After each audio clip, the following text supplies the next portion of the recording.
करक लगन सूर्य देव तृतीय मतलब तीसरे स्थान में। मंत्रेश्वर महाराज कहते हैं कि जन्म कुंडली में अगर सूर्य देव आपके तीसरे स्थान में हो तो मनुष्य बलि, सूर्य और श्रीयुक्त मतलब लक्ष्मी से युक्त होता है। लेकिन भाई बहनों से कुछ विशेष लगाव या शत्रुतापूर्ण व्यवहार, ऐसा कुछ पुस्तकों में हम लोगों को देखने को मिलता है। वैसा ही कुछ कल्याण वर्मा जी ने कहा है कि तीसरे स्थान में सूर्य हो तो पराक्रमी, बलवान, सब जनों का प्रिय, सुंदर और ज्ञानी होता है। लेकिन उन्होंने भी भाई बहनों से कुछ विशेष लगाव नहीं बताया। प्राय कर सेम सब विद्वानों का सेम ही आता है। तो क्या ऐसा होता है? इसकी संपूर्ण चर्चा हम लोग इसी वीडियो के नेक्स्ट पार्ट में करेंगे। जय माता की मित्रों, आज चर्चा करेंगे सूर्य देव तीसरे स्थान में। पुस्तकों में जो लिखा है पुस्तकों के अनुसार बताना चाहिए। बहुत बार ये बात हम क्लियर कर चुके हर पाठ में कि पुस्तकों में राशि और लग्न अनुसार बहुत अलग अलग बातें बताई गई है। राशि अनुसार उसका चैप्टर अलग होता है और इन पाठों का जो जोर है वो भावाश्रय फलों के अनुसार है। कौन से भाव में कौन सा ग्रह विराजमान होता है। लेकिन उसके साथ हम लोग चर्चा कर रहे हैं साथ साथ लग्न की भी, जो कई पुस्तकों में कई अलग तरह से मिलता है। योगों के द्वारा मिलता है, राजयोग या दुर्योग उसके द्वारा मिलता है, या कहीं पे राशि अनुसार कोई ग्रह प्लेसमेंट है तो उसके द्वारा मिलता है। लग्न के अनुसार अलग पाठ आपको मिलेंगे, भाव के अनुसार अलग मिलेंगे। उन्हीं सब की सम्मिलित चर्चा हम लोग यहाँ पे करते हैं और वो भी उस रूप में करते हैं कि आपको आसानी से समझ में आए। पुस्तक में क्या लिखा है उसका एक शॉर्ट वीडियो 1 मिनट आधा मिनट का बना के हम उसको प्रोवाइड करवाते हैं कि जिनको केवल पुस्तकों के बारे में ही जानकारी का सुनना है तो उनके समय की बचत हो, और जिनको संपूर्ण पाठ सुनना है वो फिर उसके नेक्स्ट पार्ट में उस समय देना पड़ेगा आपको।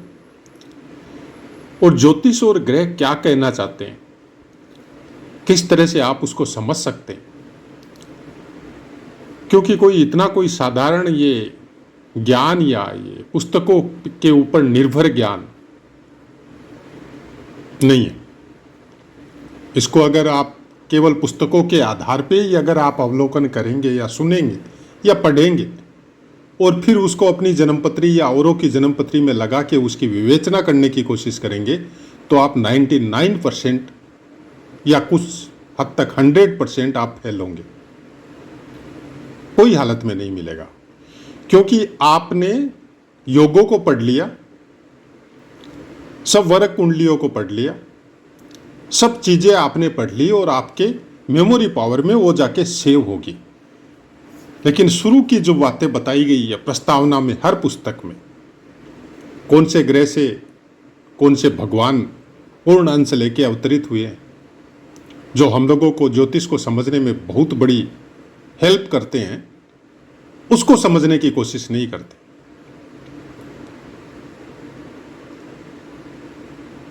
कौन सी राशि किस तरह से आपको फल देने की कोशिश करती है, क्योंकि इन राशियों का भी एक अलग चैप्टर है जिसको हमने फिलहाल समय अभाव की वजह से शुरू नहीं किया है। एक वीडियो बनाने के लिए या एक पोस्ट बनाने के लिए जब बातें हो रही हो कि फलों को जानना, देखिए ज्योतिष में एक सब्जेक्ट है पहले, वो है गणित का। होरा, पाराशर, संहिता या शास्त्र, आप इस तरह की पुस्तकें आपको मार्केट में अलग अलग पुस्तक भंडारों पे आपको मिलेगी, जो उन्हीं ऑथेंटिक पुस्तकों का संस्करण है और विद्वानों ने अपने अपने नाम से उसको प्रिंट करवा रखा है। कुछ उन्होंने ऐड किया होगा, कुछ लेस किया होगा, लेकिन पुराने पुस्तकें बहुत कम ज्योतिषियों के पास मिलती है। सौभाग्य था, आज के 30 साल पहले गुरुदेव के द्वारा प्राप्त हुई। वर्तमान की और उनमें बहुत कुछ अंतर होता है। उनको समझने के लिए आपको वैसे ही ऑथेंटिक गुरु की जरूरत पड़ती है, जिनका ज्ञान अपने आप में किसी सीमा में बंधा हुआ नहीं है। ज्योतिष में जब आप गणित को देखते हैं तो गणित के अपने कुछ फिक्स नियम है, जिसको आप बहुत आसानी से समझ और याद भी कर सकते हैं और उसके अनुसार हर वर्ग कुंडली का आप निर्माण कर सकते हैं। लेकिन बात जहां फलों की आती है, वहीं पे ज्योतिष के हर विद्वानों का अलग अलग मत कुंडली प्रिडिक्शन में शुरू हो जाता है।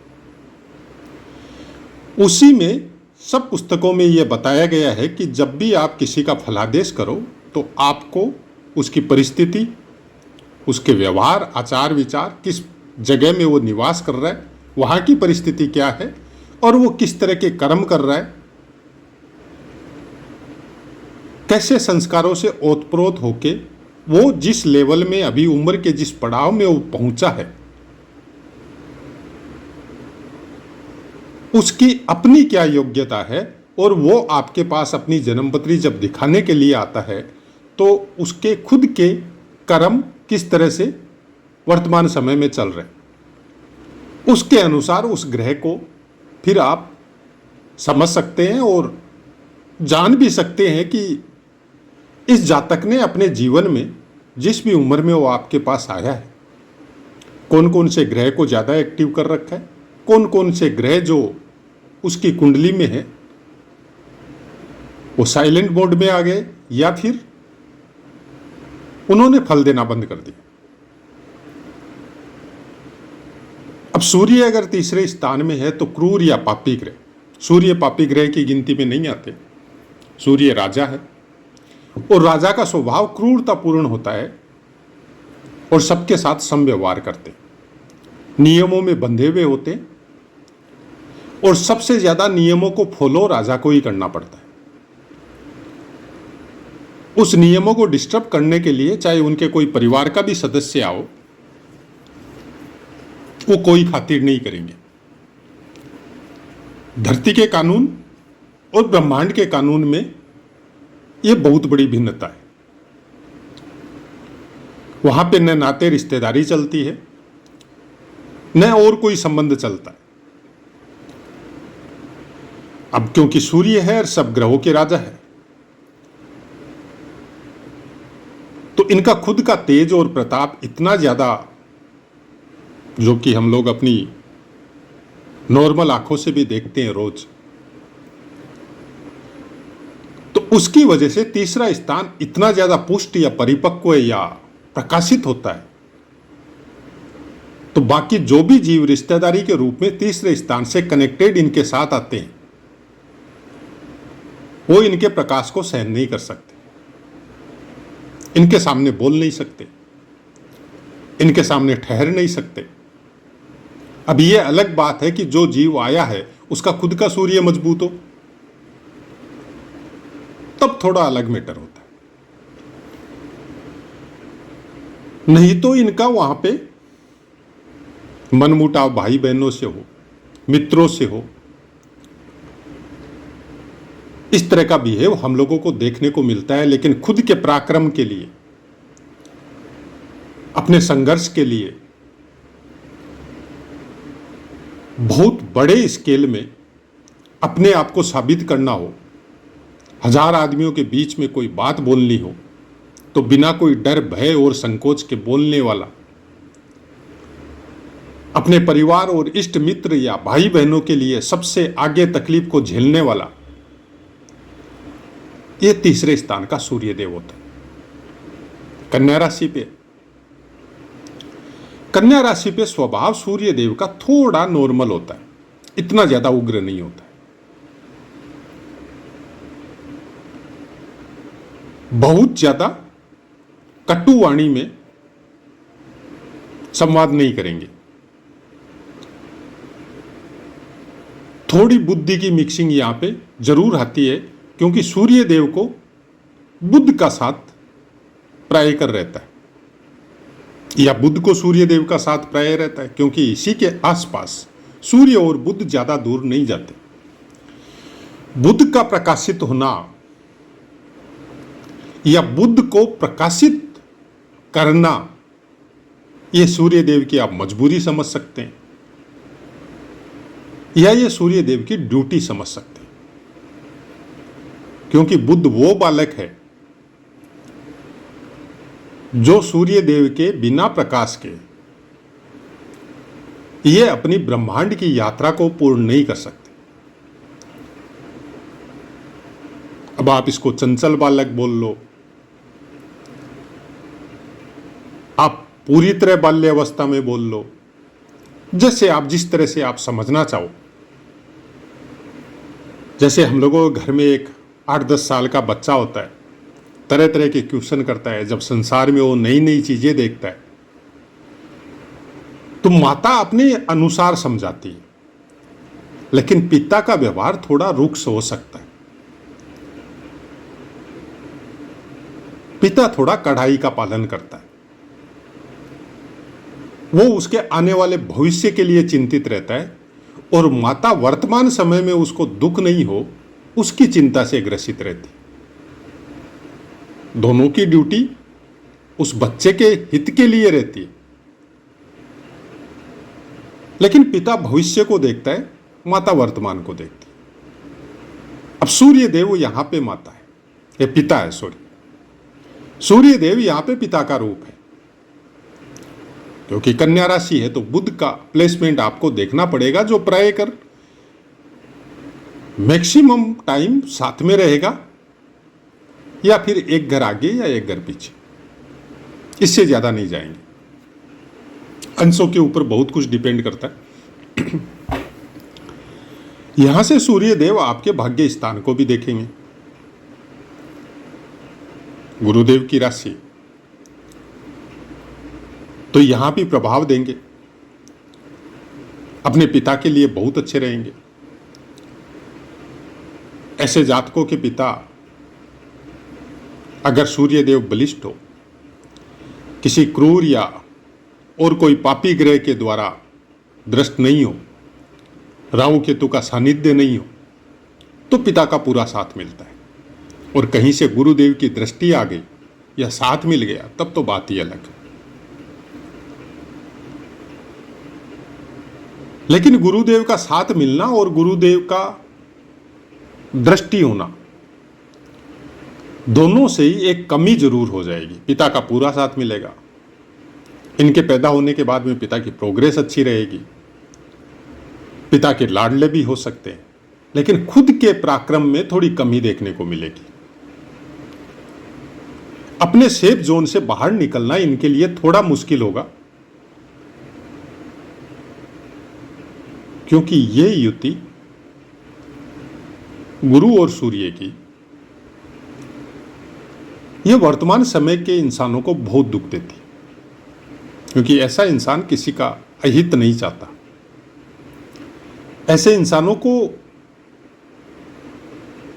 के कुछ ऐसे प्रारब्ध होते हैं जिनकी वजह से इनको धरा पे आना पड़ता है, और अगर सही रास्ता या सही यात्रा इनकी इस जीवन में हो गई तो फिर मोक्ष के अधिकारी होते हैं।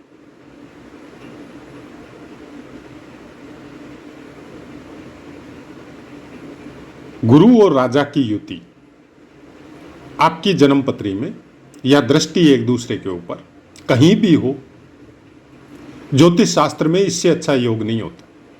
अब बाकी कुछ भी कहे, वर्तमान भौतिक जगत है और भौतिक जगत के अनुसार बहुत कुछ चीजें चाहिए, वो ये युति आपको प्रदान नहीं करवाती। सुख मिल सकते हैं, बहुत धनी हो सकते हैं, बहुत बड़ा घर या जमीन जायदाद हो सकती है, लेकिन युति अगर है या दृष्टि अगर है एक दूसरे के ऊपर, तो ये आपको ये बोलना चाहती है कि इस काम और धन के भोग से थोड़ा दूर हटो और जिस चीज के लिए आए हो उसके प्रति जागरूक बनो। अब ये सब बातें ज्योतिष शास्त्र में आपको पुस्तकों में नहीं मिलेगी, लेकिन जब अभ्यास में जाएंगे, अच्छे अच्छे ऋषि या संत महात्माओं की कुंडलियों का अध्ययन करेंगे या खुद इसके विषय में चिंतन करेंगे, तो कुछ बातें हैं जो गुरु स्वरूप प्राण आपके भीतर विराजमान है वो आपको बताने की कोशिश करता है।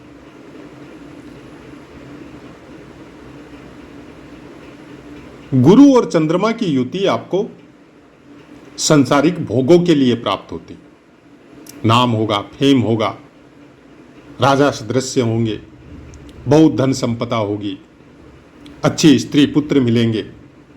लेकिन गुरु और सूर्य की युति आपको गुरुत्व प्रदान करवाती है, अच्छे गुरुओं का सानिध्य मिलेगा, कुछ ऐसी विभूतियां आपके आसपास विराजमान होंगी जो एक समय आने के बाद आपकी उस यात्रा पे चलने के बाद आपको दृष्टिगोचर होगी। अब सूर्य अगर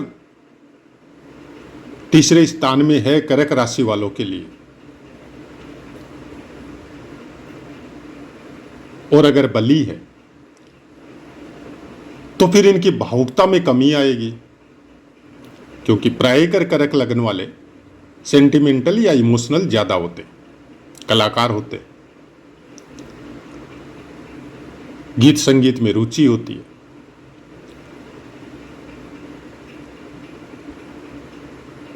अब ये कन्या राशि पे बैठेंगे तो ये मिथुन राशि का भी फल देंगे जो आपके 12वें स्थान में।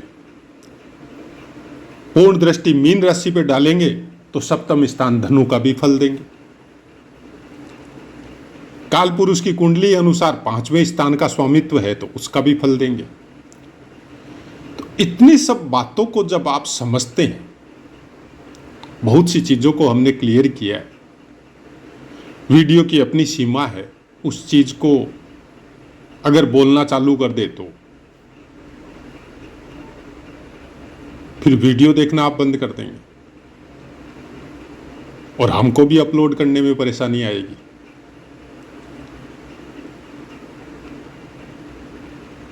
सब वीडियो में अलग अलग तरह की बातें बताने की कोशिश इसीलिए करते हैं कि आप उस ग्रह से कनेक्टेड पूरी बातों को जान लें। जैसे सूर्य तीसरे स्थान यहां कर्क लगन में है, तो ये तीसरे स्थान में मिथुन लगन में भी थे, वृष लगन में भी थे, मेष लगन में भी थे। जब उन तीनों स्थानों की बातों को इसमें आके आप सुनेंगे तो प्रायकर सब चीजों को जब जोड़ना चालू करेंगे तब आपको बहुत कुछ समझ में आएगा कि तीसरे स्थान का सूर्य देव क्या होता है।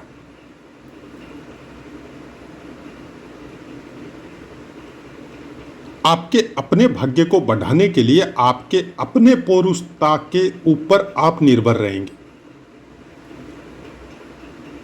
जितनी आप मेहनत या पराक्रम करेंगे, जितनी आप अपने गुरुओं की सेवा करेंगे, उनके प्रति आदर या सम्मान करेंगे,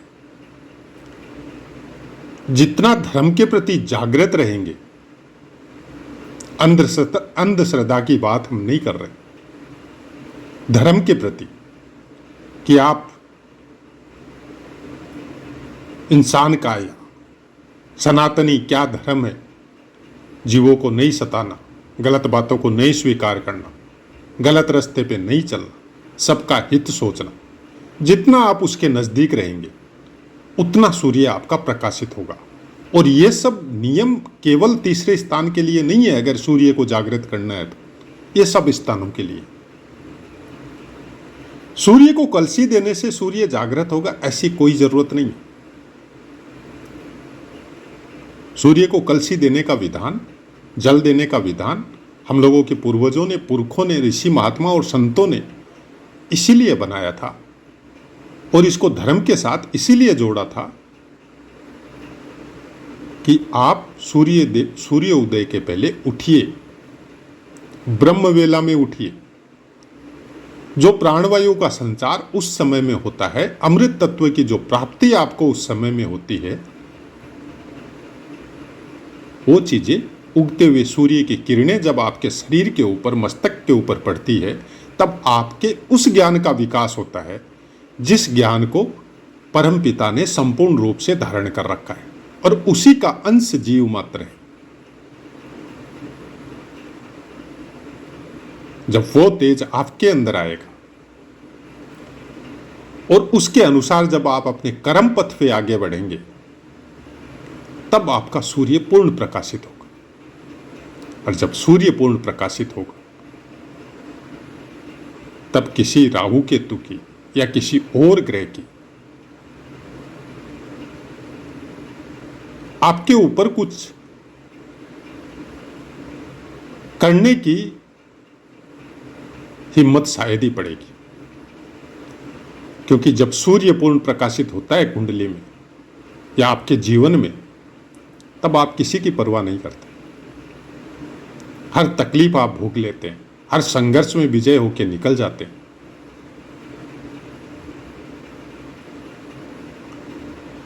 वैसा ही कुछ होता है जब तीसरे स्थान में सूर्य देव को आपने पूर्ण प्रकाशित कर लिया, तब उस फल का अध्ययन करने के लिए आपको अपने दैनिक दिनचर्या में परिवर्तन करना पड़ेगा और हमारा जोर उसी पे रहता है। भौतिक जगत में फलों को प्राप्त करने के लिए बड़ी विडंबना है कि आप तो ये बताइए कि हमारा अच्छा समय कब आएगा। ज्योतिष शास्त्र आपका अच्छा समय कब आएगा ये सोच के हम लोगों के पूर्वजों ने या ऋषि संत महात्मा ने नहीं बनाया था। ये समय को साधने के लिए, आने वाले समय को देखने के लिए एक ज्योतिष स्वरूप ग्रंथ, कुछ कोड से कनेक्टेड योग या श्लोकों के द्वारा आपको दिया गया है और उस कोड को समझना, उन श्लोकों को पूर्ण अर्थ रूप में समझना, ये हर ज्योतिषी की अपनी यात्रा है। और समझ के जब आपको बता दें और आप उसके ऊपर चल के अगर उसको ठीक से समझ गए, तब फिर ये आपका प्रारब्ध बनती है, आपका भाग्य उसके साथ जुड़ता है। और इस चैनल का मकसद यही है, अपने आप में सुधार कीजिए। किसी ग्रह से, किसी महादशा से, किसी ढैया या साढ़े साती से, किसी राहु केतु या शनि की दृष्टि से डरने की कोई जरूरत नहीं है। खुद के ऊपर कंट्रोल कीजिए, अपने नियमों को सेट कीजिए कि आपको जीवन यात्रा का समापन किस नियमों के द्वारा और कौन से कर्मों के द्वारा करना है। अब गलत कर्म करेंगे, गलत आचरण करेंगे, गलत तरीके से धनार्जन करेंगे और जब समय आएगा उसका भोग देने या उसकी रिप्लाई देने का, क्योंकि गोचर का, प्रकृति का, ब्रह्मांड का, ग्रहों का अपना एक नियम है, उस नियम के अनुसार जब वो फलश्रुति आपके ऊपर आएगी, तब आप फिर ज्योतिषी के पास आएंगे कि हमारा इतना खराब समय चल रहा है, हमको कैसे इससे निकले।